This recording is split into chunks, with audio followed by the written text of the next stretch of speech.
fazemos. Hoje temos um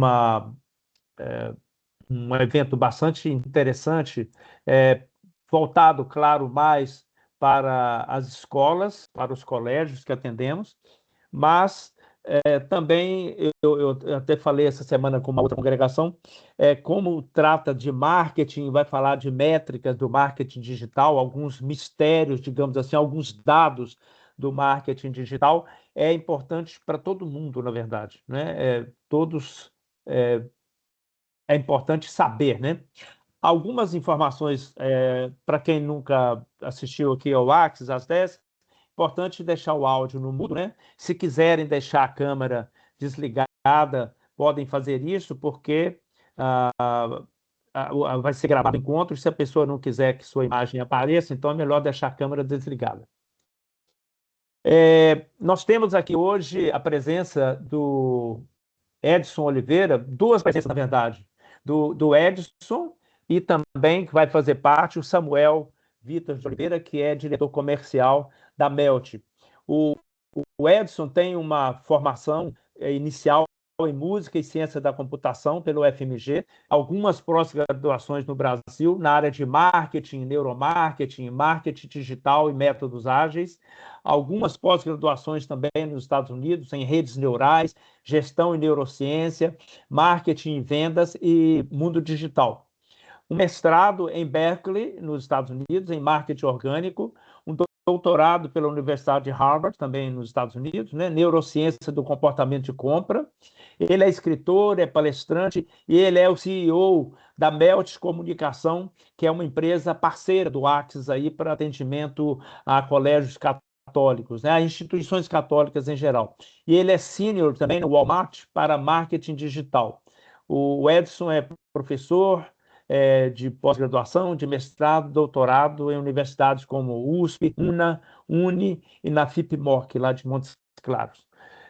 Eu sou o Sebastião, um dos diretores, né, do Axis Instituto, e vou ser o moderador hoje, o mediador desse encontro.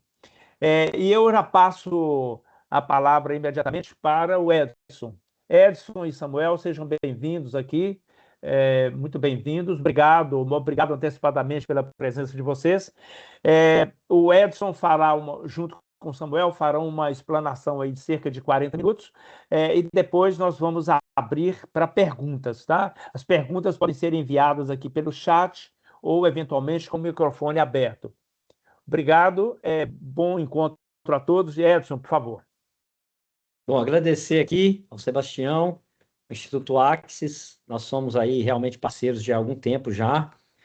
E aí, essa oportunidade de falar um pouco sobre marketing vai ser ouro aqui para a gente, viu, Sebastião? Até porque é um tema que tem realmente sido comentado amplamente aí nos mercados e ainda mais com o advento da inteligência artificial, né?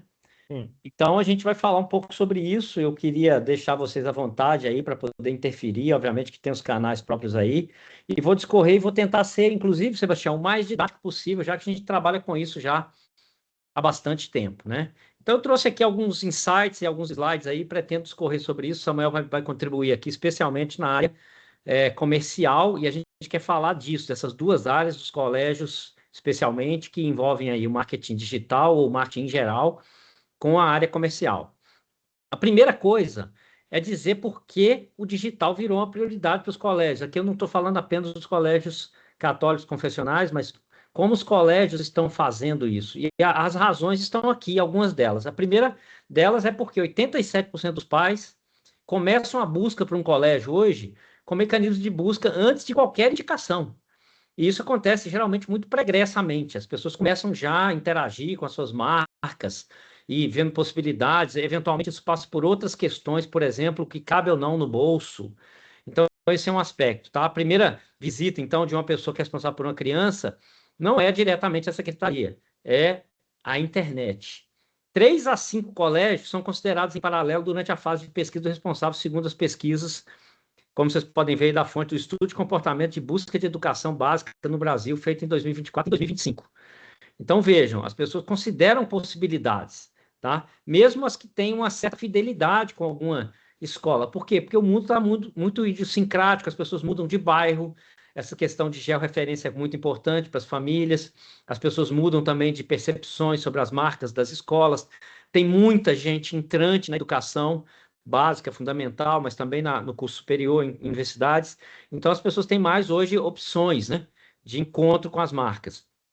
70% do tempo de decisão acontece online, para fora do contato direto com a secretaria. Ou seja, se a gente não tiver de olho no ambiente online, pode ser que a gente não esteja concorrendo, porque as pessoas fazem o primeiro cerceamento nesse ambiente, tá? E aqui eu quero fazer uma provocação para vocês que estão com a gente aqui. Pensem aí as coisas que vocês compraram nos últimos 30, 60, 90 dias.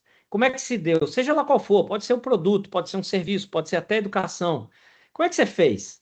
Onde você buscou primeiro? Você foi para a rede social? Você foi para o Google? Você perguntou ao robô, ao seu chat GPT, ao seu Gemini? Então, se a gente fizer um autoexame, a gente vai ver que esse comportamento ele é muito mais natural do que parece, e é assim que a gente busca realmente as coisas. A gente dificilmente vai diretamente a um produto, serviço. Isso acontece em níveis rudimentares. Por exemplo, eu moro no bairro Sagrada Família, mas estou aqui no Cidade Nova com a empresa, e eu não tenho muita fidelidade ao meu cabeleireiro, até porque ele erra muito. E homens geralmente aceitam o erro, porque a gente pensa, eu não vou nem reclamar, porque vai crescer. Mas eu fico testando todo dia, eu uso o Google para isso. Quem está perto, às vezes o Google Maps, qual é o cabeleireiro mais perto? Porque é uma gestão de oportunidade. Diferentemente da maioria das mulheres, homens não ficam planejando muito cortar o cabelo, não. É oportunidade, né? Então, isso acontece, mesmo sendo oportunidade, eu vejo quem está perto, quem tem maior facilidade para entender. Então, pensar sobre isso faz a gente refletir como é que é o comportamento digital. Então, a decisão de matrícula começa, em média, de 3 a 6 meses antes da visita presencial. Muito importante, e esse dado é do Google. Então, o que a gente vai discutir aqui rapidamente? Nós vamos falar de marketing e área comercial, quem faz o que na captação de matrículas. Nós vamos falar também da jornada das pessoas que estão procurando por uma escola, do primeiro contato, da primeira busca até a matrícula efetiva. E eu sei que é um sofrimento de todos nós nessa questão. Nós trabalhamos com a educação confessional em Belo Horizonte e em outras praças. O ecossistema Google, o que é o Google? Como é que funciona essa coisa de Google, de Meta, Google Analytics? Falar um pouquinho disso para vocês terem um conhecimento básico. Obviamente que aqui a ideia não é tornar ninguém especialista, tá? O Google Ads, que é a parte impulsionada, falar um pouquinho dele, como é que as métricas funcionam e quais são as métricas que interessam, as que importam. O Google Analytics e casos reais que a gente vai trazer para vocês verem o que acontece na prática. Vamos começar com essa história do funil de vendas. Eu acho que ela é um ponto pacífico. Deixa eu mudar aqui o meu fone de ouvido. Vocês me dão um feedback aí, Sebastião? Vocês estão me ouvindo bem? Tá ok. Tá Beleza. bom. Para mim, tá. Então, muito bem. Nós vamos falar aqui, então, agora sobre o funil de vendas. Eu acho que é um termo, talvez, muitos aqui não conheçam, não tenham ouvido bem sobre a questão do funil de vendas. O funil de vendas nada mais é do que o comportamento das pessoas pesquisando, seja lá. E a gente tem 3 níveis de funil de venda. O primeiro a gente chama de TOFU. Por isso que é um funil. Ó.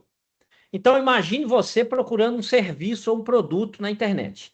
Você quer comprar um carro novo, você quer trocar seu carro. Então, você vai para a internet ver os carros que cabem mais ou menos no seu bolso e que você tem interesse. Às vezes você quer para um carro híbrido, às vezes você está querendo um carro elétrico, às vezes você está simplesmente querendo trocar o seu carro. Quando a gente começa essa primeira pesquisa, a gente chama ela de topo de funil, porque ela é ampla.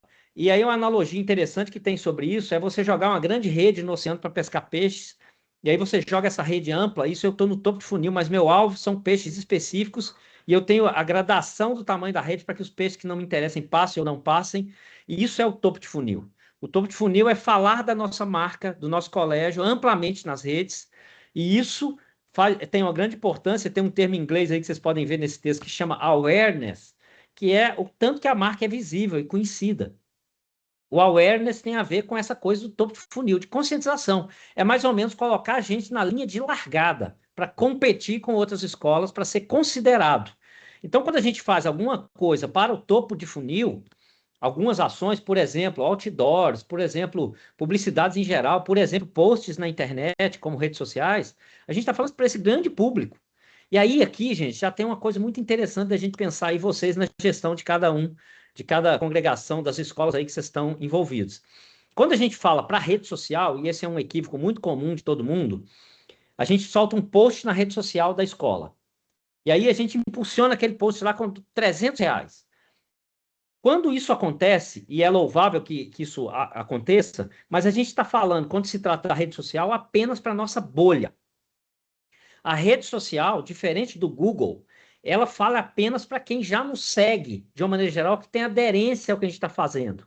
Então, é muito comum ver gestores e gerentes de marketing aprofundando fortemente nas redes sociais como um grande foco para crescer suas redes, para aumentar o tamanho delas. Mas vejam, quando você faz uma publicidade no Instagram, ela só funciona dentro do Instagram, entende? Ela não funciona fora do Instagram, ela funciona dentro do inventário daquela rede social. Quando você faz um impulsionamento dentro do LinkedIn ou um post no LinkedIn, quem vai ver é só quem está no LinkedIn. Quando a gente fala de Google, a gente estoura a bolha. O Google, ele pega todo mundo que está pesquisando um assunto inerente àquela pesquisa dele e fora da rede social. Eu vou dar um exemplo aqui que não vem muito ao caso, que é o seguinte: nós fazemos publicidade aqui para um cemitério. Veja bem que troço difícil de vender. Mas quando eu falo para o Google e não para a rede social, porque eu duvido aqui algum de vocês seguindo algum cemitério aqui na rede social, até porque tem que ser bastante fúnebre para isso, né?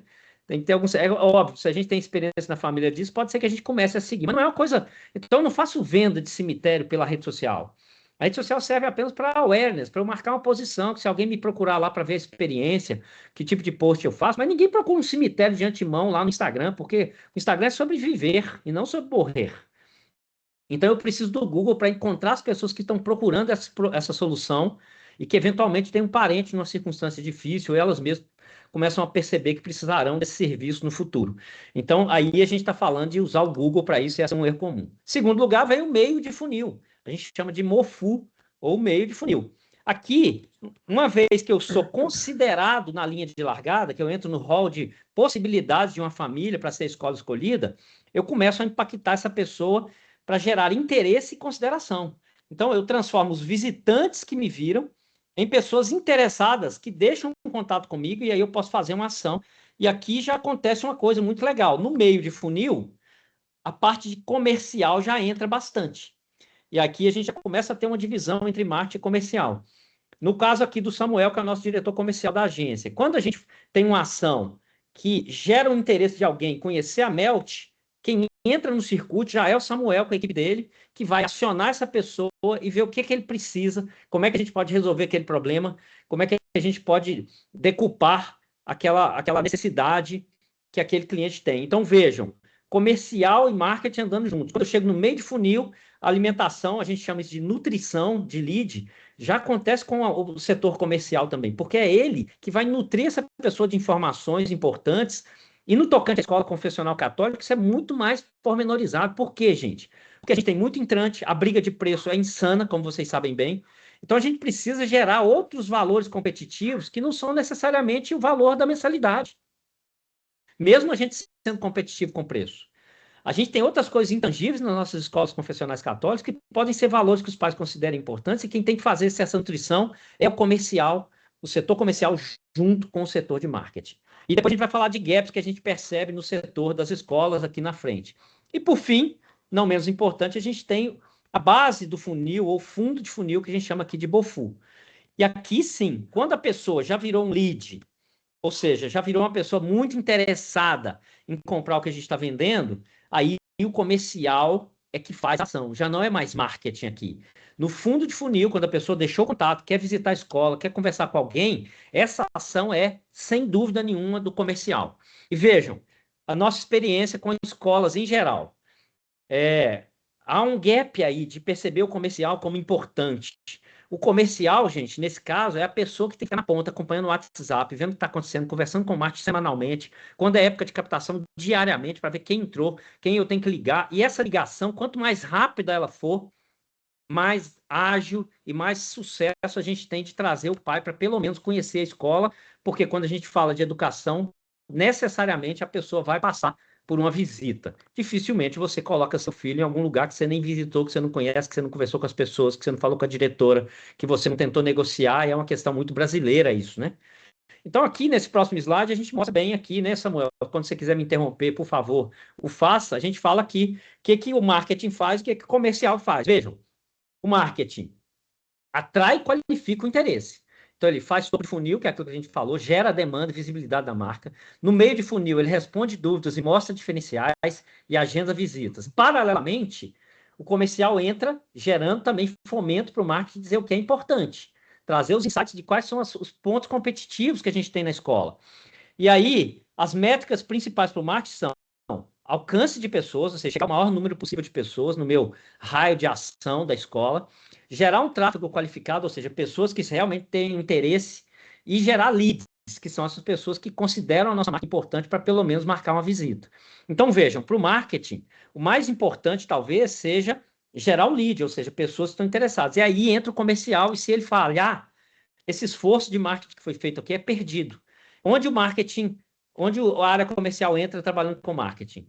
Convertendo o interesse em matrícula. Ou seja, no fundo de funil, ele atende ao lead, a pessoa que chegou interessada, que preencheu um formulário, ou que fez uma ligação, ou que falou com o WhatsApp, que é um meio que a gente está batendo muito forte, muitas escolas estão trabalhando bastante com isso, né, Samuel? Então, você precisa ter uma agilidade nesse processo de conversar com essa pessoa. Samuel, quando quiser, por favor, pode falar desse item aí. Bom dia a todos. Mais uma vez, obrigado, Sebastião. Obrigado a todos pela oportunidade, por falar um pouco com vocês. De fato, quando a gente fala de marketing, o objetivo principal é atrair e qualificar os leads. Então, ele trabalha toda a jornada, a gente chama de jornada de compra, né? Ele trabalha o princípio da jornada de compra. O que é essa jornada de compra?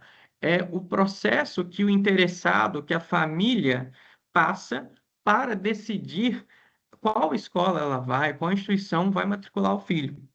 Então, o papel do marketing é publicizar isso, é levar isso até as famílias, para as famílias entenderem o papel da escola, os diferenciais e, principalmente, a qualidade, o valor percebido da escola. E quando eu falo do comercial, ele tenta tangibilizar isso. Quando eu falo tangibilizar, ele, através do discurso de vendas ou através do discurso de conversão, ele consegue mostrar isso para as famílias, seja através de uma visita guiada, seja através de um atendimento rápido, seja através de um material que ele envia via WhatsApp para as famílias. Mas o ponto mais importante aqui, quando a gente trabalha marketing comercial, é que os dois têm papéis complementares, sim, mas responsabilidades distintas. É muito difícil, às vezes, eu cobrar do comercial trazer leads, da mesma forma que é muito difícil eu cobrar do marketing a venda. Vou trazer para vocês um dado. O tempo médio de resposta das equipes comerciais no Brasil é de 42 horas. E a janela ideal de resposta é de 5 minutos. Quando você atende a pessoa em até 5 minutos, ou até 21 minutos, dependendo dos estudos, você aumenta em 21 vezes a possibilidade de conversão dessa oportunidade comercial. E tem uma questão importante: só 20% das empresas brasileiras atendem em menos de 1 hora. Isso é dado do HubSpot, que é um CRM que a gente tem. Ele fala, olha, Samuel, só 1/3 das empresas atendem em menos de 1 hora. Ou seja, já passou tempo.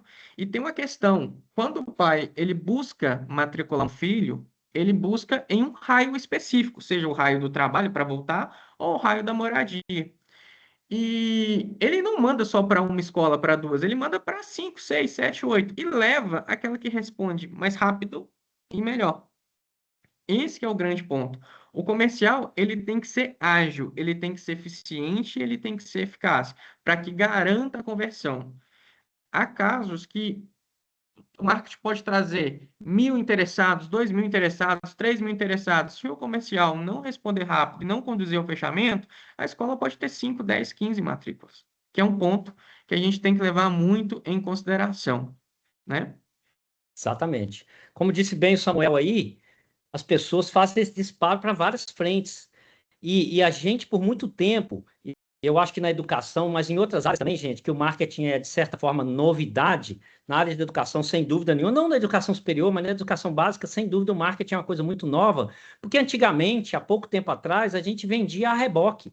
as pessoas simplesmente conheciam o nosso colégio, tinham um histórico com ele, mas hoje as variações são tão grandes de hábito de consumo que as pessoas consideram outras hipóteses, às vezes tem uma questão de realidade financeira diferente do que a família tinha, às vezes mudou de região, isso também é considerado. Então, a variação é tão grande, mas certamente, como o Samuel disse, esse dado é estatístico, quanto mais rápido a gente atende a pessoa que chegou no nosso funil, mais rápido a gente consegue colher os resultados. Então, vejam aqui tem um gráfico, vocês vão receber isso aí depois, com certeza, com a gravação, ó. Nós temos essa jornada do responsável, do Google à matrícula. O que ele faz? No primeiro ponto, aqui, marketing, totalmente, aqui já integrado no item 3, marketing com comercial, ó, o marketing inicia gerando awareness, gerando a presença da marca nas redes sociais, no Google. Então, é o início do ano, fim do contrato escolar, começa a mudança, aqui a gente tem que despertar o interesse, considerar essas pessoas. Depois, a busca no Google, indicação de redes sociais. Depois, a gente entra com consideração da marca, mostrando visitas aos sites, compara propostas e valores, a gente mostra diferenciais. Depois, a visita presencial, que sempre acontece, especialmente quando se trata de uma escola nova, de uma mudança. E, por fim, o que nos interessa, de fato, o contrato assinado e o aluno integrado ao nosso ecossistema. Então, o digital atua do item 1 ao 3, pelo menos. Então, investir nessa parte digital é uma coisa essencial. E aqui eu faço uma analogia, até porque nós estamos falando de marketing digital, com o marketing offline. Nós não estamos desprezando o marketing offline, que são outdoors, backbuzz, rádio, todas as outras coisas que a gente tem que fazer. Mas no mundo hipercompetitivo, com custos tão altos, nós temos que escolher certamente o que é mais eficaz, e aí, do ponto de vista de marketing digital, a gente consegue realmente medir melhor. Não dá para falar com certeza quem viu o outdoor que eu coloquei da escola, mas eu consigo falar certamente quem viu um anúncio no Google ou no Meta e quanto que ele foi ao site por aquele anúncio. Isso é totalmente tangível, a gente vai ver a seguir. Então, aqui falando rapidamente sobre o ecossistema do Google.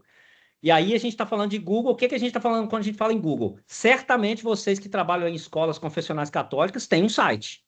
O site é um ambiente digital que pertence a vocês. É como se fosse a própria escola no ambiente digital.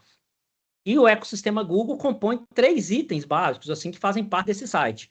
Um deles a gente chama de Google Ads, é a parte de anúncio patrocinado do Google. Na frente vai mostrar um pouco mais. São anúncios que você faz no Google e monetiza, e diz quanto você quer pagar para poder aparecer mais na sua região. Então, o que ele faz? Cria anúncios, aparecem no Google nas buscas das pessoas, seja no Google, no YouTube, nas redes sociais, nas inteligências artificiais, e essa parte envolve o Google Ads. Aí a gente tem uma segunda ferramenta do Google, e muitas vezes a gente chega em algumas escolas que não tem esse ecossistema plenamente posto, né? Isso, gente, é muito normal que vocês talvez nem tenham ouvido falar, mas é muito importante para as equipes de marketing e vendas deixar isso super redondo. O Google Analytics é a parte que mostra tudo o que acontece na escola do ambiente digital. É como se fosse a secretaria te dando um feedback do que aconteceu no ambiente digital. Essas ferramentas aqui, inclusive o Analytics, é uma ferramenta gratuita. Você consegue entrar lá no Google Analytics e ver quem esteve no site ontem, quem esteve anteontem, quem esteve nos últimos 30 dias, quem esteve nos últimos 90 dias, qual foi o hábito dele, quanto tempo ele passou, em que lugar do site ele foi. Então, aqui, a gente faz uma analogia interessante quando a gente tem o Google Analytics, que é aquela pessoa que fica na porta da loja, hoje não existe mais, anotando quem entra na loja, quem fez uma compra, quem viu a prateleira, quem saiu sem comprar nada, qual foi o ticket médio que a pessoa comprou. Então, o Google Analytics é essencial. E o Google Search Console, que também faz parte desse ecossistema gratuito do Google, mostra como o Google vê o seu site. Quais são as palavras-chave que mais geram fluxo de pessoas para o site e para as redes sociais? Quantas impressões, ou seja, quantas pessoas chegaram até você através da informação que está divulgada no site e por aí vai. Aqui um en passant, né? Então, aqui eu entro um pouco mais de detalhes sobre essas 3 ferramentas, que são ferramentas, eu digo, primeiro, gratuitas, a conexão delas é gratuita. A única que é paga quando você resolve fazer alguma coisa de impulsionamento pago é o Google Ads nesse ecossistema Google. Como é mais ou menos o que todo mundo faz no Instagram, através do Meta Business, através do Facebook, que é quando você impulsiona um conteúdo. Então, o que o Google Ads faz? Ele atrai as pessoas, coloca o colégio no topo do Google quando o pai pesquisa certos assuntos envolvendo educação.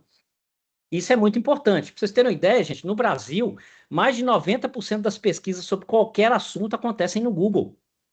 Então, não estar no Google como pesquisa é um problema. É óbvio, aí tem que ter um bom site para ele ser organicamente competente, né? Da maneira natural de achar, mas é importante depois pensar em anúncios. E a gente tem algumas métricas aqui que envolvem isso. A gente trabalha com anúncios de busca. Então, imagine um pai numa certa região de uma escola, geograficamente falando, num raio de 1 quilômetro da escola, ele faça uma pesquisa sobre escola para o meu filho que vai entrar na pré-escola. Escolas boas de pré-escola, escolas que têm questões éticas como padrão, escolas confessionais católicas. Se a gente não tiver feito esse dever de casa bem feito, eu não sou encontrado. E as outras escolas que fazem isso de uma maneira mais competente são encontradas e, eventualmente, se envolve anúncios. O segundo, o Google Analytics, que eu já falei, ele mede. Aqui eu atraio a pessoa e aqui eu meço. O que ele mede? Tudo que aconteceu a partir daquele anúncio ou daquela interação das pessoas com a escola no ambiente digital. Então, quantas pessoas entraram, quantas sessões foram abertas, que são sessões? Sessões são subpáginas que ele entra no site. Se ele mergulhou lá para ver eventos da escola, se ele mergulhou para ver os pacotes, se ele mergulhou para ver os custos. Então, as sessões são ações que ele faz dentro do site, subpáginas que ele entra.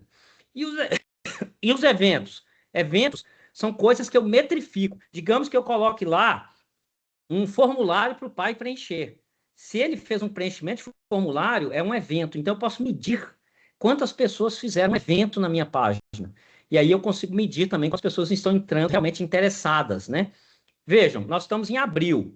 Nessa época do ano, os pais interagem bastante com as escolas, mas são os pais que já são clientes na sua maioria. Então, eu consigo medir isso e falar, opa, tem muita gente entrando aqui na agenda escolar, tem muita gente entrando para entender os hábitos da escola, tem muita gente entrando na parte de materiais. Então, eu consigo entender pelo Google Analytics todos os hábitos de consumo das pessoas em relação a isso. E, por último, o Search Console, que vê qual é a relevância. A gente entende como o site está se posicionando no ambiente digital, junto com as redes sociais, e quão isso é relevante em comparação com os nossos concorrentes, com outras escolas. É o básico aqui, tá? E aí, cada dessas ferramentas aqui, cada uma dessas ferramentas integra esse ambiente digital. Por favor, Sebastião. Você ia comentar? Desculpe. Não, é porque sumiu sua voz um pouquinho, não sei se foi só para mim ou para todo mundo. Karina, você sabe me dizer, para você sumiu a voz do Edson ou não? Não, aqui para mim tá ok, Sebastião. Não, então, desculpa, Edson, pode ser que foi só a minha aqui. Ok. Então, aqui eu vou dar um exemplo de uma coisa que talvez vocês nunca tenham ouvido falar. Quando a gente faz um anúncio no Google, um anúncio pago, o que acontece lá é um leilão das palavras-chave mais relevantes para a oferta daquele momento. Então, veja um erro comum que os colégios cometem. Eles colocam suas campanhas para rodar ali no período de agosto, setembro, outubro para frente, quando todos os colégios estão em captação de alunos. Então, a palavra-chave, por exemplo, colégio na minha região, no meu bairro, escolas confessionais católicas, escolas com programas especiais, escolas bilíngues, etc., etc., o custo dessa palavra aumenta porque a pesquisa sobre isso por parte das pessoas também aumenta. Eu vou dar um exemplo bem claro aqui para vocês entenderem a questão do leilão. Imagine que nós vendamos produtos no Natal, especificamente para o Natal, um período importante de consumo. Se eu coloco meu produto sempre na época natalina e ele tem a ver com a questão da venda no Natal, a palavra-chave que eu coloco para Natal, envolvendo a palavra Natal, presente de Natal. Agora a gente tem uma coisa dessa muito parecida com o leilão mais caro, agora com o Dia das Mães. Está chegando o Dia das Mães aí, podem ver todos os anúncios que a gente encontra no Google, fala, faça uma surpresa para sua mãe, um presente para sua mãe. Então a palavra-chave que envolve Dia das Mães ou mães agora está mais cara. E isso é um leilão que o Google faz, gente. Então o leilão do Google é o que gera mais ou menos relevância quando a gente fala de fazer um anúncio impulsionado. Daí a importância das escolas que percebem isso, que conseguem colocar as palavras-chave um pouco antes da época, para a gente já ser considerado antecipadamente para essa opção para um pai, que vai começar a pesquisar de 3, 6 meses antes, e aí a gente fica mais competitivo e mais barato na briga por essa competição por palavra-chave, porque todas as pessoas vão usar isso. Vejam, um colégio que não for católico, aqui eu estou dando um exemplo aqui onde a gente está atuando muito em Belo Horizonte, eu coloquei aqui uma palavra-chave, Colégio Católico em Belo Horizonte, o Google escolhe quais anúncios mostrar com base numa fórmula que combina dois fatores principais, que é o lance, quanto que eu estou pagando por essa palavra-chave, que é esse conjunto de palavras, na verdade, e o que a gente chama de quality score, é o quanto o resto é relevante, o quanto a escola realmente entrega performance, quanto ela tem um site bem estruturado, o quanto a rede social está definida para isso. Quanto melhor for esse conjunto de coisas, mais barato eu pago pela palavra-chave e mais competitivo eu fico em relação a aparecer no Google na primeira página de pesquisa dos pais. É por isso que nem sempre quem gasta mais aparece primeiro. Depende desse conjunto de qualidades aí que a gente falou, esses 3 itens, mais o site, mais as redes sociais.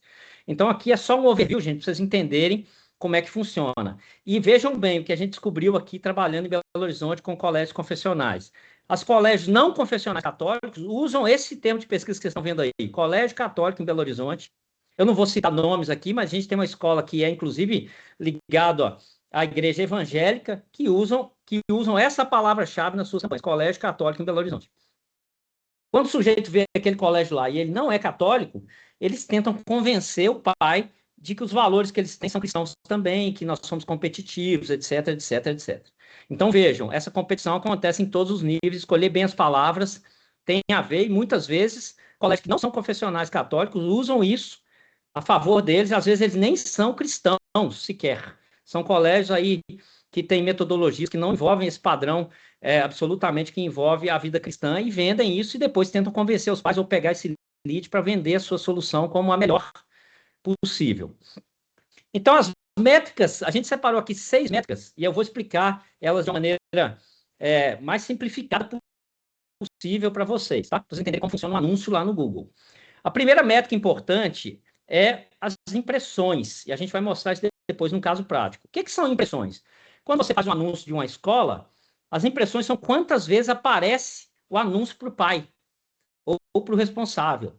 Então, impressões é quando você pesquisa qualquer item no Google, aquela lista de coisas que sai abaixo da sua pesquisa. Se você procurar um assunto qualquer, como Colégio Católico em Belo Horizonte, a lista de escolas que vão aparecer ali são impressões.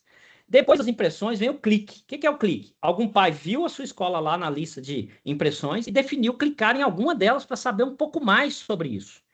Então, significa que nós geramos interesse do pai e o clique já é maravilhoso, porque o clique é uma ação que a pessoa faz em cima daquele anúncio ou daquela visibilidade da busca que ele fez na internet. Em seguida, a gente vem com o CTR. O que é o CTR, gente? Nada mais do que as impressões, o percentual de cliques sobre impressões. Então, digamos que eu tenha 1.000 impressões de um anúncio para um pai, ou de uma visibilidade em busca para um pai. E aí, desse total, 50 clicaram no anúncio. Então, eu posso dizer que o meu CTR é de 5%. É uma métrica importante, eu saber o quão o meu anúncio ou a minha visibilidade da marca da escola na busca do Google apetece as pessoas para levar elas a clicarem. Depois disso, eu venho para as metas que envolvem mais a área de vendas aí. Uma é o CPC médio. CPC é custo por clique. O quanto eu paguei por cada clique. Então, se eu tenho um valor investido, por exemplo, de R$1.000, e eu consegui 1.000 impressões com R$1.000, e desses eu tive 5% de CTR, ou seja, 50 cliques, eu posso fazer a conta de 1.000 dividido por 50, eu vou ter o valor que eu paguei por cada clique. Aqui tem uma dica, né, que vocês viram. Em educação básica, esse clique varia de R$1,50 a R$8, em que quanto mais barato, mais eficiente é o que eu estou divulgando, mais eficiente é meu site, mais rápido é a minha devolutiva, e quanto mais caro, pior está sendo a minha presença digital. E aí, por último, já entrando em lead, eu tenho as conversões. O que são conversões? As ações que os pais fazem depois do clique. Então, se ele clicou no anúncio, caiu na minha página de internet, preencheu um formulário, clicou no botão de WhatsApp ou fez uma ligação para lá, aí sim eu tenho valor de conversão do pai. Significa que isso é que paga o investimento. Se eu tenho um pai que vira conversão, eu já estou realmente competitivo. E por último, um dado que não é tão relevante para vocês agora, mas que é relevante para o marketing demais, que é o ROAS. O ROAS é a receita gerada a partir do anúncio que eu fiz. Então, é o processo final disso. Porque no final das contas, e eu ouço isso de muitos gestores em educação, o que interessa é a matrícula. E a matrícula, muitas vezes, é intangível para quem está lá na ponta do marketing. Mas é isso, é sobre isso. Se eu tenho uma pessoa que se matriculou numa escola que vai me pagar durante o ano R$20.000 e ela custou em clique R$8 e ela custou em ROAS R$50, isso fez jus a essa pessoa entrar na minha escola. Então, meu ROAS é muito potente sobre a receita que eu gero, especialmente falando de educação, em que eu tenho um pai, uma criança que fica muito tempo. Em geral, quando a gente pega essa criança, inclusive na pré-escola ou nos ensinos, nas séries iniciais, eu consigo, de uma maneira geral, quando o processo é bem conduzido, manter essa criança muito tempo dentro do meu ecossistema. Então, o meu ROAS é multiplicado, às vezes, por anos de presença daquela pessoa na minha escola. E vocês sabem bem, né? A gente trabalha muito com educação também, e sabemos que no último ano nós estamos perdendo alunos que saem porque estão formando. No mínimo, nós tentamos compensar essa perda com a entrada de gente no funil, em todas as séries, nos processos aí que acontecem na escola. E eu acho que vocês também têm experiência muito grande que a gente está vivendo cada vez menos processos seletivos com presença física. Então, nós temos que buscar outras alternativas que envolvem a área comercial e também a área de educação, que de alguma maneira é sempre conflitante, viu, Sebastião? Às vezes a gente tem resistências da área educacional sobre mudar os métodos de captação desse aluno, às vezes a gente quer insistir com a prova física, quando na verdade os pais são tão digitais e têm uma vida tão turbulenta e atordoada que mal conseguem levar os seus filhos para esse processo, apesar deles também conhecerem a escola. Então aqui eu trouxe agora 4 frentes de campanha que funcionam para colégios. E aqui já estou falando de Google efetivamente. Eu vou me ater principalmente no item 1 aqui, que a gente fala da busca. Search é a tradução para busca no Google, ou no robô de inteligência artificial. O que acontece aqui? A pessoa procura um assunto especificamente. E aí, quanto maior for a minha presença digital, quanto mais planejado for minha ação de marketing digital, mais eu me empenho aqui. Depois, a gente tem outros tipos de campanha que são para escolas que estão mais maduras. Uma delas é a que a gente chama hoje de campanha de performance máxima, ou Max Performance.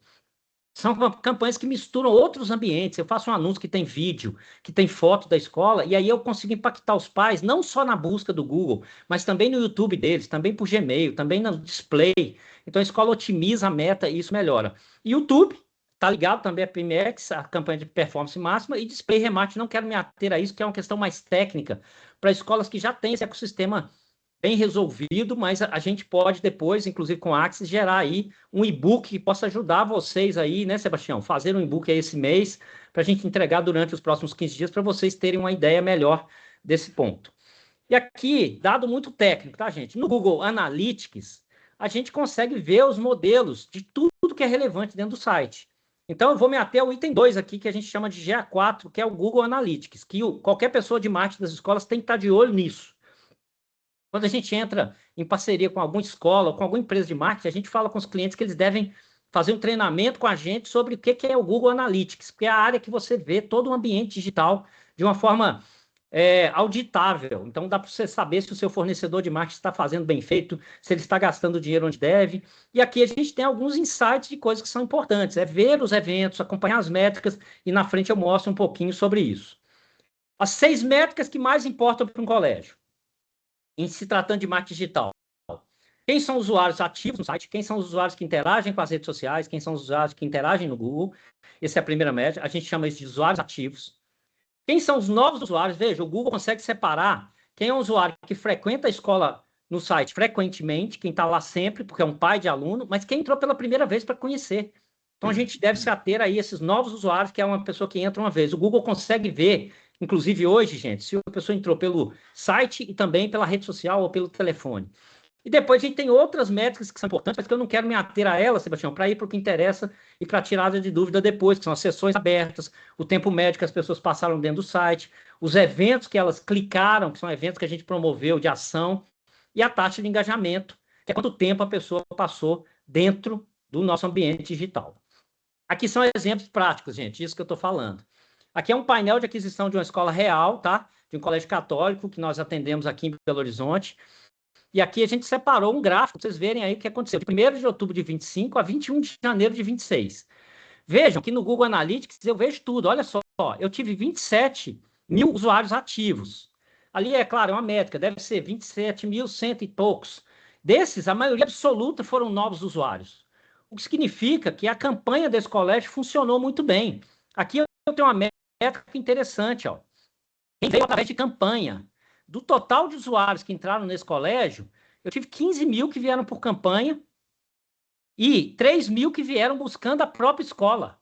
Então, a escola A, a pessoa digitou assim, escola A, achou aquela escola, ele clicou direto, isso é isso aqui. E busca orgânica são aquelas pessoas que encontraram a gente pela relevância do ambiente digital da escola. Então, quanto mais quanto mais organizado o site, quanto mais opções de contato com o pai, mais você consegue aparecer de uma maneira orgânica, sem que seja pago. E aqui a gente tem, então, somados 15 mil, com a parte de social media paga, com a parte de busca paga. Então, a gente tem aqui, gente, pelo menos dos 27 mil, pelo menos 21 mil que vieram através das campanhas. Vejam a importância de ter uma campanha para uma escola que seja ativa, porque a campanha realmente é que gera um fluxo de pessoas que não conhecem a escola nesse período, aí, especialmente de captação de alunos. Que páginas o responsável visita? Em geral, ó, nesse caso aqui dessa escola real de Belo Horizonte, também no mesmo período, de 1º de outubro a 21, as páginas principais foram, vejam aqui, ó, página de admissão. Tá vendo nesse item aqui, ó? Página de admissão foi a principal. Era que a gente queria realmente que as pessoas fossem. Então, claro, a gente tem problemas aqui, ó, que a gente tem que corrigir durante o percurso. Nós tivemos muitas pessoas na página de admissão, 15 mil dos usuários ativos foram para lá, e a gente teve uma taxa de rejeição alta. O que isso quer dizer? A gente tem que prestar muita atenção na nossa página de admissão, se ela é palatável, se ela é acessível, se ela tem menos burocracia para o pai falar com a escola. Nós entendemos, inclusive hoje, com a experiência que a gente tem, que ter um WhatsApp que fale rápido com o pai, e aí entra já no comercial, é crucial, porque muitas vezes o marketing consegue gerar o fluxo de pessoas, mas como há um gap de atuação do comercial em falar com o pai rapidamente, a gente perde esse fluxo, e aqui a gente pode ver que a taxa de rejeição bateu mais de 50%, porque alguma coisa indesejável aconteceu com o pai naquele fluxo, ou preencher um formulário muito longo, ou não ter um botão de WhatsApp ou de chamada telefônica, e por aí vai. Aqui a gente tem, para vocês terem uma ideia de como o Analytics é potente, em que dispositivo os pais navegaram. Eu consigo saber certamente por onde o pai veio. Ele pesquisa pelo celular, ou ele pesquisa pelo site, a região geográfica que o pai entrou, em que cidade ele está, em que bairro ele está. Eu consigo ter esse nível de detalhamento para entender se a minha campanha é competente o suficiente para eu entregar o meu conteúdo para as pessoas. Isso aqui é um exemplo, né, gente, prático do Google Analytics. E quase indo para o final aqui, Sebastião, nós temos aqui colégios, quantos colégios estão investindo? Basicamente, colégios católicos, especialmente, a gente fez um corte sobre essa linha. Então, variam aí de investimento mensal em Google de 5 mil a 25 mil. E aí, aqui a gente tem outros gráficos daqueles que eu já expliquei, não vou me ater a esse detalhe, porque vocês vão receber esse material. Então, claro, o investimento depende, gente, de cada ambiente, de cada escola, de cada ecossistema que vocês têm. Mas uma coisa que a gente tem visto com certa regularidade é que os departamentos de marketing, às vezes, está estruturado, mas não os departamentos comerciais, que é aquela coisa de falar rapidamente com o pai. E o Samuel salientou isso na fala dele. Então, nós precisamos realmente que o marketing trabalhe com o comercial. Essas duas partes são integradas. E o comercial é falar rápido com quem entrou no funil. Falar rápido com o pai, tomar uma medida rápida sobre ele. Então, isso é um ponto importante. E os 5 erros mais comuns aqui, já partindo para a finalização, Sebastião, primeiro, erro que as escolas cometem, investir somente na temporada que eles estão captando alunos. Então, muitas escolas deixam para fazer isso apenas em setembro, outubro, novembro, naqueles períodos críticos. Só que ali o leilão fica mais caro, é mais difícil chegar nas pessoas. O segundo erro mais comum, não medir efetivamente o que entrou de lead, quem que fez uma ação e virou matrícula. Para isso é muito importante a gente ter o comercial na ponta, alimentando também o marketing dessas informações. O terceiro, muitas vezes a pessoa tem um site institucional muito pesado, muito complexo, focado só no ambiente escolar, que também é importante, mas às vezes esquece de falar dos principais diferenciais da escola naquele site, que é o que gera venda. Quarto ponto, e eu considero um dos mais importantes, o comercial está desconectado do ambiente digital. Ele não sabe ver o Analytics, ele não sabe entender como é que os pais chegam e descobrem a escola, e logo ele não faz uma ação com aquele pai rapidamente, a gente perde essa pessoa que visitou a gente, mas que não virou venda. E por último, confundir aí o que a gente chama de branding, que é mostrar as marcas com a performance da escola. Então, esses são itens aí importantes que vocês vão ter aí de chancela no ponto final. Esse é o último slide, e aí eu vou terminar com ele dizendo o seguinte: o que vocês têm que cobrar do seu time de comunicação, de marketing, de vendas? Saber se eles estão usando o ecossistema Google, item 1. Ter relatórios para vocês entenderem o que está acontecendo com as pessoas que entram no site, se elas entram, como elas entram, porque aquele dado lá não é possível ser fabricado, ele é auditado pelo Google. Terceiro ponto, definição clara de quais são as ações que o marketing quer que os pais façam no site, tá? Quarto, inventário das páginas mais visitadas, para vocês poderem tomar decisão de marketing. Às vezes as pessoas querem uma coisa lá, acontece muito com a gente, põe a foto do pátio, põe a foto de uma festa que está acontecendo, mas aquilo não gera necessariamente aluno. O quinto ponto, SLA do comercial. Né? O Samuel ia falar disso, eu vou cortar ele aqui rapidinho para a gente cumprir o prazo. É atingir o pai rapidamente. Falar com ele muito rapidamente. Quanto mais tempo você deixar entre ele falar com a escola e você falar com ele, pior é, mais chance de outra escola tomar essa posição, tá? Os últimos itens são simples, é só para acompanhar aí. E com isso eu fecho aqui, Sebastião, minha apresentação, dentro do tempo aí possível, para a gente agora falar aí, responder algumas questões dos pais. Por favor, passo aí para o Sebastião seguir e para as dúvidas.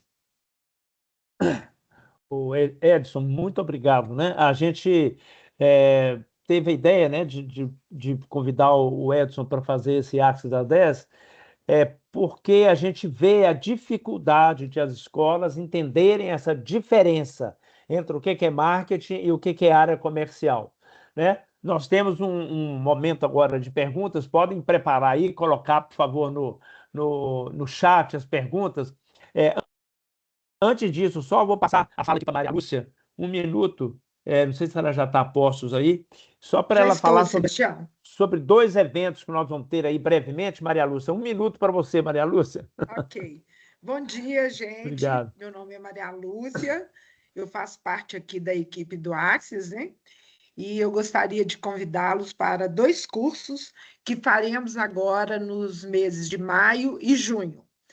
O primeiro dele é o de mapeamento de riscos psicossociais em instituições católicas e será ministrada pelo Dr. Sebastião e será nos dias de 5 a 7 de maio, mas no formato online.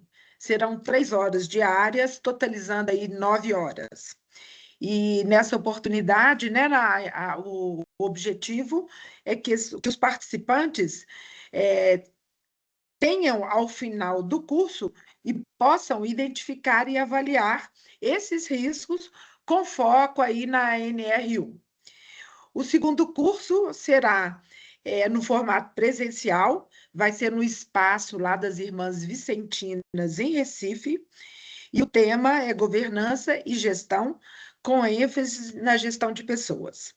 E nesta oportunidade vamos aprofundar, né, o conhecimento nessas áreas, mas principalmente apresentar cases práticos, né, nas instituições católicas. Esperamos por vocês, façam contato conosco para a gente viabilizar a participação de todos. Muito obrigada. Obrigado, viu, Maria Lúcia? Obrigado. Você foi, assim, impressionante. Em um minuto você deu o recado todinho. Tá vendo? Obrigado, viu? Nada. Todos aí, né? Uma primeira colocação, né? Parece que a Aline, o Edson até já deu uma primeira resposta aqui, mas acho importante ele falar para que todo mundo consiga entender, né? Ela coloca assim a pergunta: Bom dia, hoje não temos em nosso colégio uma equipe comercial, trabalho no marketing, fico por conta de registrar fotos e postagens. Em agosto, sempre iniciamos a campanha de matrícula, indicamos alguém do colégio para apresentá-lo. Coordenador de cada segmento e quem faz a matrícula é a secretaria, né? Ou a secretaria. Estamos pecando nisso? Edson, você quer falar? Você já respondeu aqui, mas... Rapidamente, né? Só agradecer claro. a Aline aí. Olha, sem dúvida nenhuma, Aline, é preciso ter o departamento comercial, ou eu estou chamando de vendas aqui, eu sei que é uma coisa meio agressiva de falar, parece que a gente está vendendo qualquer coisa, não se trata disso, ainda mais nas escolas confessionais católicas, eu sei que tem um cuidado com a educação absolutamente louvável, né? Mas é preciso ter um departamento comercial que saiba falar dos diferenciais da escola, que saiba ligar e atender a pessoa rapidamente, e esse papel geralmente não é do marketing. O marketing já tem muitas atribuições, gerar os anúncios, acompanhar, e às vezes as escolas confundem isso, manter a mesma pessoa respondendo o WhatsApp, que é a que faz os anúncios. Isso pode ser um gargalo incrível, realmente é preciso que as equipes existam, pode ser que ela pertença à equipe de marketing, seja sobre essa coordenação, mas que responda rápido aos pais, às pessoas, e ao mesmo tempo gere os reportes sobre a qualidade do que o marketing está gerando. Ele pode dizer, olha, o pai que está procurando a gente aqui não é um que pode pagar a nossa mensalidade, ele está fora do bairro, ou outros insights que trabalham as duas equipes juntos e atender rapidamente, a gente chama de SLA isso, né? O tempo que a gente leva para responder alguém, esse é outro ponto crucial. A gente tem visto muito gap de escolas que respondem, às vezes, 48 horas depois. Quando isso acontece, já era. Obrigado, Edson. Só traduzindo um pouco isso aí e adaptando, né? Quando o Edson fala no departamento comercial, é lógico, se for uma escola pequena, vai ser uma pessoa, não é? Isso. Mais voltada para isso aí. Se for uma escola grande, com 2, 3 mil alunos, você pode ter uma pequena equipe, 2 pessoas. Se for um colégio maior ainda, 3 pessoas, não é? O importante é ter alguém que cuide dessa parte aí, realmente de venda, dessa parte de fechamento do contrato com o colégio, né, Edson? Isso aí eu acho que é fundamental. Ter alguém que cuide. Pode ser realmente uma equipe, pode ser Uma pessoa. uma pessoa só, tá? Sim. Mas é muito importante. É essa questão das respostas, né? Da velocidade de resposta, Samuel e o Edson aí, a gente, né? A gente tem discutido muito isso, como que as escolas às vezes demoram. Samuel, você gostaria de complementar um pouco isso sobre essa demora no atendimento? Claro, claro, se eu puder. É, geralmente, a gente encontra alguns casos de escolas que demoram até 7 dias para responder. Então, uma das coisas que nós realmente recomendamos para essas escolas é que, se você não tem, às vezes, um comercial tão ágil ou a verba para contratar um grande time comercial, a gente pode trabalhar fortemente com a inteligência artificial. É algo que o Edinho tem estudado bastante e nós desenvolvemos até robôs, atendentes, secretárias virtuais que respondem em até 30 segundos. Então, em até 30 segundos você tem a resposta, você já consegue passar as informações do curso, já consegue agendar uma visita guiada, já consegue ir para a matrícula. E o mais interessante, quando você conversa, parece que está conversando com a pessoa mesmo. É muito. Ah, estou conversando com a Lorena, quando você vê, não é Lorena, né? É a IA da escola, mas você chega na escola procurando a Lorena, por exemplo. Então, há mecanismos que ajudam essas escolas a acelerarem um processo de atendimento e principalmente de matrícula. Porque, por exemplo, se eu aumentar em 50% a minha capacidade de atendimento, se eu tiver 1.000 leads, se eu fizesse 10 matrículas, eu já faço 15. Se eu ia fazer 100 matrículas, eu já faço 150. Entende? Então, eu consigo aumentar, só respondendo mais rápido, exponencialmente meu número de matrículas. E esse que é o ponto que eu gostaria muito de frisar, que mesmo que você, às vezes, não tenha uma equipe comercial, a gente consegue trabalhar mecanismos de implantar um auxílio comercial dentro das escolas para facilitar esse atendimento e trazer mais agilidade também. Muito bom, Samuel.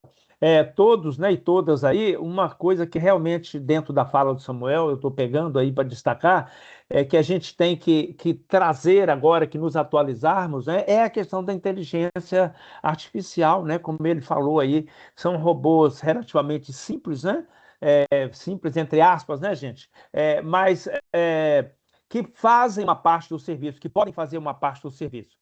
Ô Edson, uma outra pergunta aqui, que para esclarecer realmente melhor para as pessoas, né? Você mostrou lá, inclusive, a taxa de rejeição, né? Uhum. Dá para você explicar um pouquinho melhor para as pessoas, principalmente para quem não é aí da área de comunicação e marketing, o Claro. que é exatamente essa taxa de rejeição? Quais são os danos que uma alta taxa de rejeição vão trazer? Claro, claro. Eu vou fazer um aspas aqui, Sebastião, só ainda no item anterior, que foi muito interessante da Aline, dizendo o seguinte: em geral, nós sugerimos que as equipes de marketing treinem, inclusive, os professores e outras pessoas que têm contato com os públicos, para não é fazer a venda, mas para saber os pontos importantes que os pais podem ter dúvida. De uma maneira geral, todos nós somos vendedores da escola. Sim. Então é importante um treinamento global, às vezes, na escola, para falar um pouco sobre marketing. Dito isso, vou falar da taxa de rejeição. A taxa de rejeição, segundo o Google e as redes sociais, e o Meta, é quando a pessoa tem uma experiência com a página, com o site ou com a rede social, ou não clica, ou quando clica, sai rapidamente, ou seja, não fica um tempo suficiente para tomar uma ação sobre aquilo. A isso a gente chama taxa de rejeição. Por exemplo, se uma pessoa entrar no seu site, que você acha que está lindo, e ela ficar lá menos de 15 segundos, o Google elege como taxa de rejeição. Significa que o assunto que você colocou lá, ou a maneira com que você está se expondo, não é suficientemente ideal para manter a pessoa presa à página.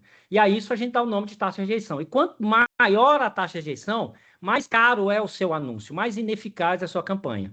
Então vejam a importância de você ter um ecossistema inteiro ordenado. E às vezes a taxa de rejeição, Sebastião, como você viu naquele caso que a gente mostrou, acontece na página em que a pessoa chega na matrícula. Nesse caso em particular aqui, nós identificamos que havia um formulário muito longo.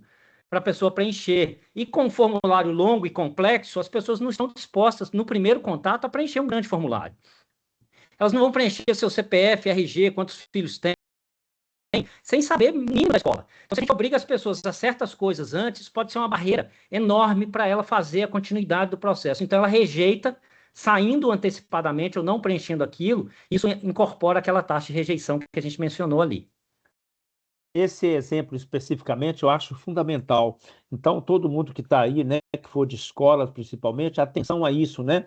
Realmente é o que o Edson acabou de explicar, não tem como, não se justifica ter um formulário onde a pessoa vai colocar lá 5, 10 dados numa primeira visita dele à página, né? Então, as escolas têm que ficar muito atentas a isso. Às vezes acham que estão sendo espertas e, na verdade, não estão repelindo a pessoa, né?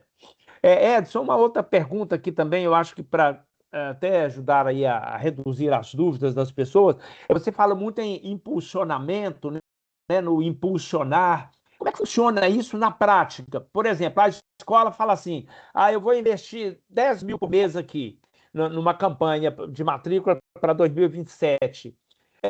Quem faz esse impulsionamento? Como é que isso é contratado?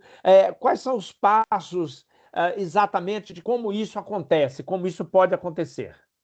Ótimo. Eu vou aproveitar para essa pergunta, Sebastião, e compartilhar uma tela, que acho que vai facilitar. Eu peço, Vênia, aqui de não compartilhar de escola por uma razão óbvia de compliance, mas aqui vai ficar muito claro para vocês o que é isso. Essa aqui é a página do cemitério que eu mencionei no início do nosso papo.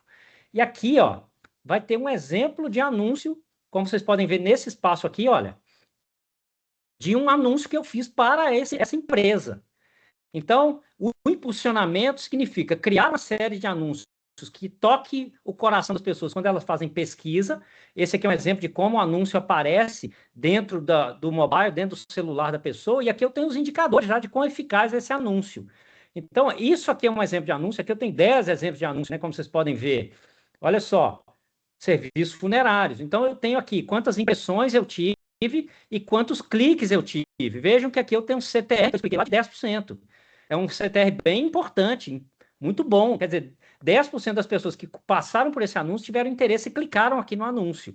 Então, quando a gente fala de impulsionar, é através do Google, que é esse ambiente que eu estou mostrando agora para vocês, criar os anúncios para a escola, para impactar as pessoas certas no momento certo. E aí você define uma série de prerrogativas, viu, Sebastião? Que são técnicas. Quem que eu quero impactar? Se a pessoa tem, por exemplo, filho ou não pequeno, isso é um diferencial. Não me interessa impactar casais sem filhos, se eu estou falando da escola. Então, não é sobre todo o grupo de pessoas que existe. Eu vou refinando isso quando eu crio uma campanha para atingir as pessoas certas, né? E aí o Google tem essa última novidade aqui que a gente chama de anúncio dinâmico de pesquisa. Olha que legal. Se você tem um bom site e aí você anuncia a sua escola, por exemplo, Colégio Católico em Brasília, eu posso mostrar um título aqui gerado pela inteligência artificial que seja idêntico à pergunta do pai quando ele faz a pesquisa. Então, gera um rapport muito grande, uma afinidade com a pesquisa da pessoa. Isso é o impulsionamento efetivamente pago quando a gente fala de campanhas de Google e de Meta. Ok, muito bom. Edinho, mais uma pergunta aqui, que eu acho que seria a última por conta do nosso tempo. Você poderia dar do Jorge, né, Jorge Oliveira, você poderia dar uma visão sobre o impacto do orçamento sobre todas essas ações? O que é de praxe dentro das escolas católicas? Os percentuais indicados para otimizar os resultados? Ótima pergunta, ótima pergunta. Eu não vou compartilhar a tela agora porque eu acho que eu consigo ser sucinto aqui. A primeira questão é que é variável o orçamento que você vai influenciar. A primeira coisa que você precisa ter é um bom site. O site tem que ser palatável, aceito pelo Google. Eu costumo de brincar, Sebastião, que o Google é o Supremo Tribunal Federal da internet. É ele que diz que o seu site é bom, ruim, que ele atrai pessoas ou não, que você vai ter que pagar mais caro ou mais barato. Então, esse trabalho é individualizado, escola por escola, praça por praça. E é óbvio, vai depender do leilão também naquelas ocasiões mais importantes. Então, quanto mais perto do período de matrículas, quanto mais perto do período que a gente está captando realmente pais, mais caro ficam essas palavras, como eu dei o exemplo de Natal. Então, esse trabalho é customizado, mas, em geral, o Google considera um percentual de CTR, que é aquelas impressões sobre cliques, né, que eu expliquei, de 2% ser um número bom já para a escola. Nós, na Melt, junto com o Axis, trabalhamos nas escolas que a gente está trabalhando juntos com um impacto maior disso. Por isso a gente acha tão relevante cuidar também da área comercial. Muitas vezes a gente consegue levar um fluxo maior, e isso não vira necessariamente, gente, matrícula. E como a gente sabe, a gente vive várias idiosincrasias. Famílias mais reduzidas, famílias tardias, pais sem tempo de cuidar disso e deixam para a última hora. O impacto financeiro sobre isso, e nós que somos de escolas católicas confessionais, temos essa questão ética muito definida. Então, geralmente, nossos encargos sociais, trabalhistas, são maiores do que os nossos concorrentes. Então, é uma competição, de certa maneira, desleal. Então, realmente, é caso a caso, viu, Sebastião? A pessoa tem que olhar para o ecossistema dela, contratar esse serviço para poder avaliar o ambiente digital e definir, junto com a sua operação de marketing, os volumes financeiros ideais. A gente gosta de falar que isso tem que ser pé no chão, porque se depender dos fornecedores de publicidade, eles vão querer que você gaste mais. Se depender do Google, ele também quer que você coloque mais dinheiro. Tem que ter parcimônia nesse processo, um olhar com muito cuidado para que o investimento não seja deletério, para que ele não seja um investimento que não faça sentido. E muitas vezes, se você gasta 30 mil reais e capta 5 alunos, esse dinheiro não retornou de jeito nenhum. Né? Então, tem que ter uma mensuração ostensiva sobre esse gasto, sobre esse investimento. Eu diria até, Sebastião, que a primeira tarefa de qualquer escola não é fazer nem o Google Ads, que é a parte pago. É cuidar do resto do sistema que é gratuito, é colocar um Google Analytics para você entender o que acontece no seu ambiente digital, ter um bom site e que você tenha certeza que ele é bom. Muitas pessoas que são só acadêmicas consideram que tem que colocar lá seus currículos, suas coisas, que são realmente importantes para a escola. Mas às vezes não é ali que as pessoas estão indo para conhecer melhor a escola, elas estão querendo outras coisas, estão querendo mais imagens, estão querendo funcionamento de outras didáticas, etc, etc. Muito bom, eu acho que é por aí mesmo. Uma última aqui, ó, na minha escola não temos um atendimento comercial. Seria possível indicar ferramenta de IA para um atendimento mais rápido e eficaz? Não sei se isso é possível. Muito bem, eu acho que assim não existe alguma coisa pronta, viu, gente?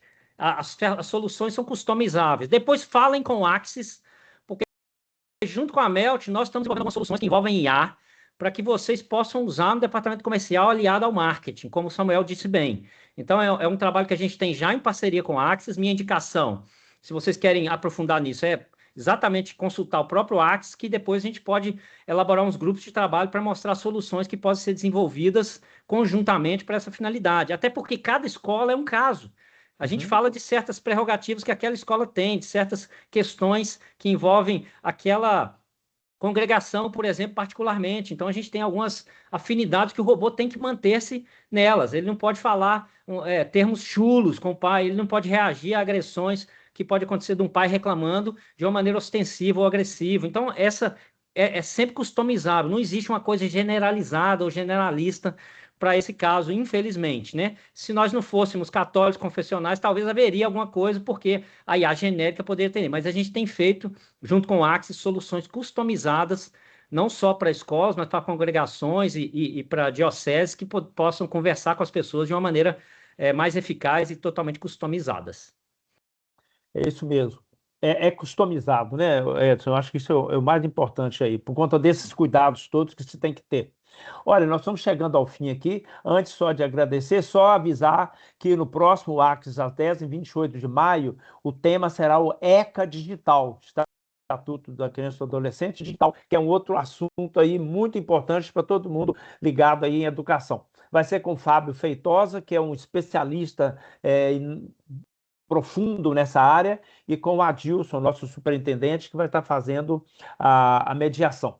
Eu queria agradecer a todos e todas, e especialmente hoje aí agradecer ao Edson e agradecer ao Samuel pela presença de vocês, pela exposição, pela demonstração aí do conhecimento e da profundidade, da importância, da relevância desses dados e principalmente, né, pela ideia de mostrar que esses dados do Google são dados importantes, não são achismos, né? São dados que as escolas podem considerar e devem considerar como achados reais, concretos, né? Diferentemente daquele achismo. Esse era um dos principais focos aí que a gente queria, e eu acho que o Edson e Samuel colocaram isso muito bem. Muito obrigado a vocês dois, viu? Se quiserem usar aí a palavra. Obrigado, só agradecer aí, Sebastião. Sempre que precisar, estamos às ordens.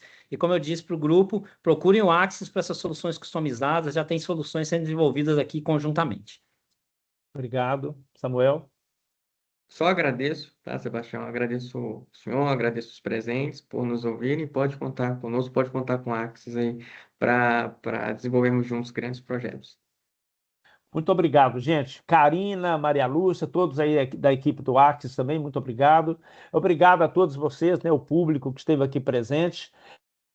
Lembrando que vocês depois recebem essa gravação e o material também que foi trabalhado. Muito obrigado e até uma próxima, até o próximo evento.